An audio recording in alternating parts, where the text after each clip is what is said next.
දවසට මංචිකොමේ කියුමෙන්.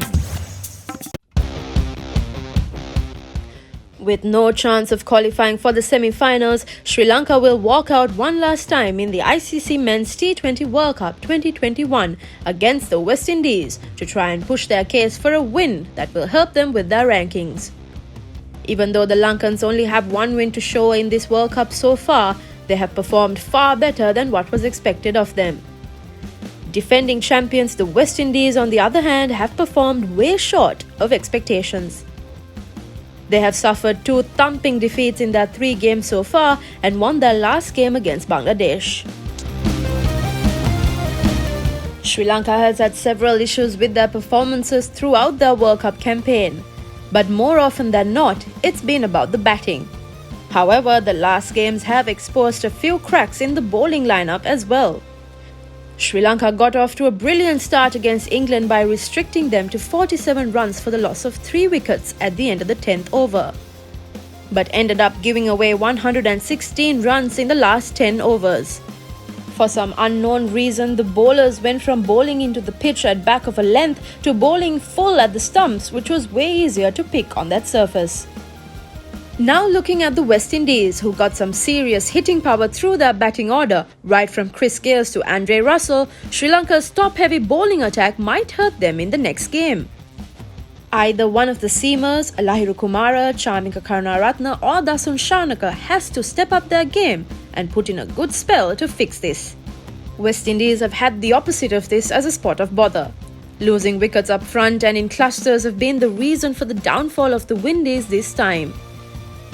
Even though they have huge names in T20 cricket, they haven't been able to click as a unit so far. They still have an outside chance of qualifying to the semis, but it is inches next to impossible. They'd still like to have their fans pumped up, so would badly want to win this game. Where the richest offerings of nature are turned into a finer form through pure craftsmanship. And I'm not talking about the sapphire on my ring. Lanka tiles, designed for you, desired by the world. Sri Lanka might stick to the same team, given that they spoke highly on the lines of this team being in their learning phase after the England game. Though a dead rubber in the context of this tournament, a win here would give Sri Lanka much needed rating points as they look to climb into the top 8 of the world rankings, so as to avoid the qualifiers for next year's T20 World Cup in Australia. That being said, it might also be the time to give some of the men on the bench a run in the middle. In that case, they might look to bring in Akila Dhananjaya for this match to strengthen the spin department, which seems to be lacking manpower. Having a look at the Windies, Ruston Chase will likely keep his place ahead of Lendl Simmons, who was dropped for the last game due to poor form. The T20 hot sellers of the team, Kieran Pollard, Chris Gayle, Dwayne Bravo and Andre Russell will also make it to the lineup.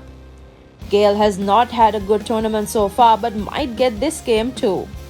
With Jason Holder coming into the side, West Indies seems to be the most resourceful team on paper, and we'll have to wait and see if that transfers to performance on the field too come the next game.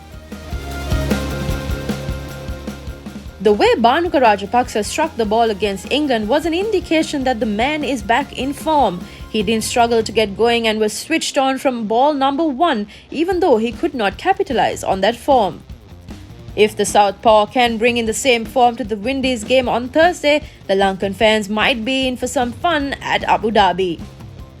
And then there is the superstar, Wanindu Hasaranga, just as an obvious key for Sri Lanka. The Windies have always struggled against good spinners, and Wanindu is certainly one of the best in the business at present.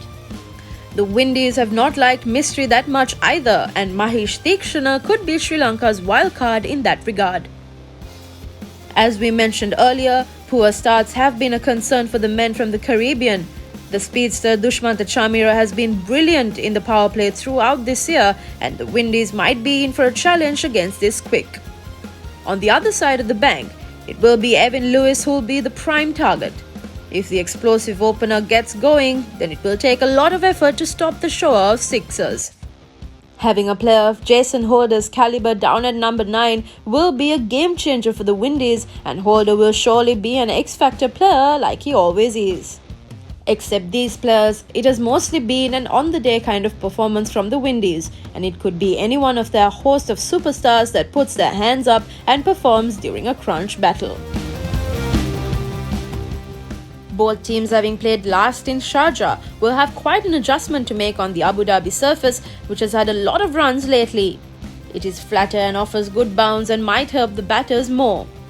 Mentioning the weather here has become a mere formality now, as it is obviously going to be hot and humid.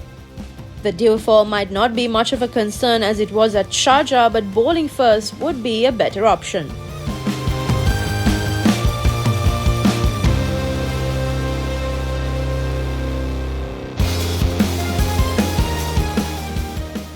අපේ කොල්ලන්ට ලංකාවේ අපේ ජාතික පැතුම් එක් කරන dialogue.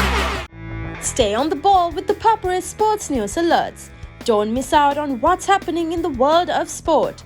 Type sports and send to 678 to register. 30 rupees per month. Conditions apply.